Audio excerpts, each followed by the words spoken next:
really appreciate the time that we got with Stu Pan, who runs IFS, to break this deal down for us, answer some questions.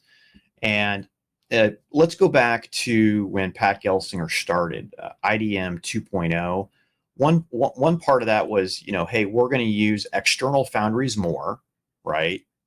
Read, TSMC, but that they were going to stand up IFS. Because if you remember when Bob Swan, prior CEO, that there seemed to be some consternation with the leadership team and the board on, hey, should we just punt, get out and become a designer like AMD and NVIDIA? And then Pat came in and doubled down. He tripled down on building a foundry capability.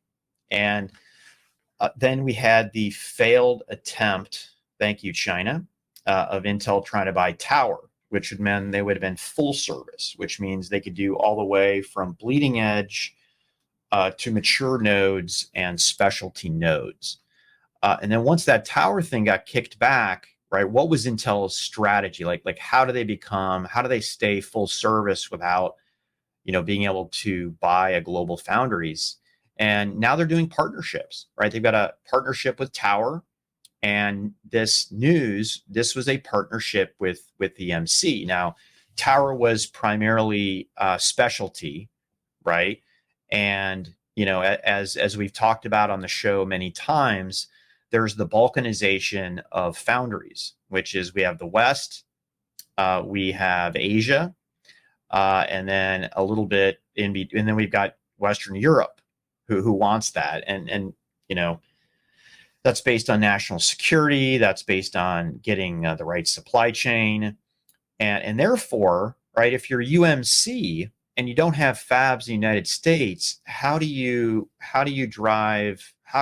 fulfill those? Let's say U.S. government carrier. I do believe that we are going to see beyond defense balkanization in here in the United States once IFS, Columbus and Arizona gets moving, where you have to buy for critical infrastructure. Those chips have to be foundried here in the United States. So Intel had availability in fabs, and they had equipment that's ready, and they jointly went all in on a 12 nanometer to target mobility, think smartphones, and modems, comms infrastructure, think Cisco, and networking. So it's actually a very interesting relationship here. And one of the keys here is, let's look at TSMC as an example.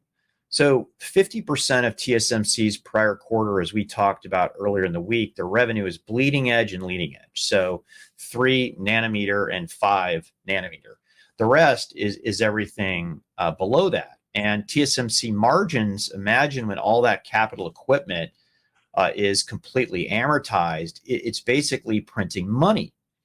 But Intel, that's not necessarily their specialty, but that is UMC's specialty. So I like this arrangement, and I'm really interested to see how much revenue it can drive. I didn't see a lot of details about that.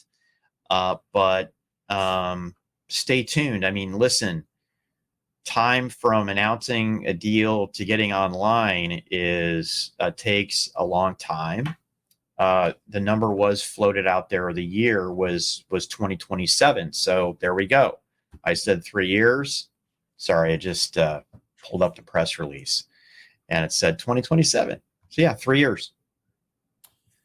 Yeah, I think you covered this one pretty good. I mean, look, it's in a market expansion. It's a good use of capacity. It's two companies that can benefit by partnering up. Obviously, it's growth areas. It's growth areas that Intel isn't necessarily fully capitalizing on. And so I look at this one, Pat, as a pretty sound move for the company. Like you said, I think the biggest thing is, while these announcements are great, it's going to be, and it takes a while, and it will be a while before this is before this is really meaningfully accretive to the revenue and to the business. But foundry is the long game for Intel. And so I've been saying for a while, one of the biggest opportunities the company has is in foundry, with geopolitical and national security requirements in focus these past few years. I think the desire to have Intel as kind of the national semiconductor company on the manufacturing side is somewhat visible in terms of policy decision making and, of course, investment that's been already committed. So we'll have to see how this plays out, Pat. And we'll have to see how things change over the next few years. But I think it could be a good move. Partnerships like this can definitely